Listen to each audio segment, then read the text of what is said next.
আজ আবারও রায়গঞ্জ স্টেডিয়ামে চলে গেছিলাম, কিন্তু শুধু খেলা দেখতে আজকে। তো আজ খেলা চলছিল যখন যাই আমি, আরকে প্যান্থার্স আর গৌরী সুপার কিংসে, তারা অলরেডি মাঠে নেমে গিয়েছে। আর জাস্ট আমি খেলা দেখার জন্যই এসেছি। আর আমাদের পশ্চিম যারা করছে আজকে, অনির্বাণ দা, শুভঙ্কর দা, তাদের সাথে কথা বলতেও আসছি। আর এই গোটা টুর্নামেন্টে যে বল ব্যবহার করা হয়েছে, এমএস এর বল, খুব ভালো বল।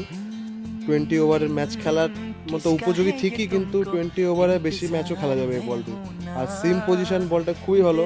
বলটাতে এত মার পড়েছে, আমাদের রায়গঞ্জ স্টেডিয়ামে ব্যালকনি বা গ্যালারি যেটা আছে সেখানে টোটালটাই কংক্রিটের, সে কংক্রিটের ধারে ফারে লেগে বল এসছে, কিন্তু বলে কোনো রকম ড্যামেজ হয়নি।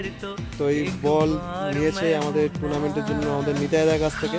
রায়গঞ্জ স্পোর্টস গ্যালারি শপ আছে কলেজ পাড়ায়, তো খুবই ভালো বল প্রোভাইড করে। শুধু বল না, বলের সাথে জার্সিও প্রোভাইড করে, ভালো ব্যাটসও আছে তার দোকানে। তো সবাই ভিজিট করতে পারো। আর বলের কোয়ালিটি একদম এক কথায় অসাধারণ।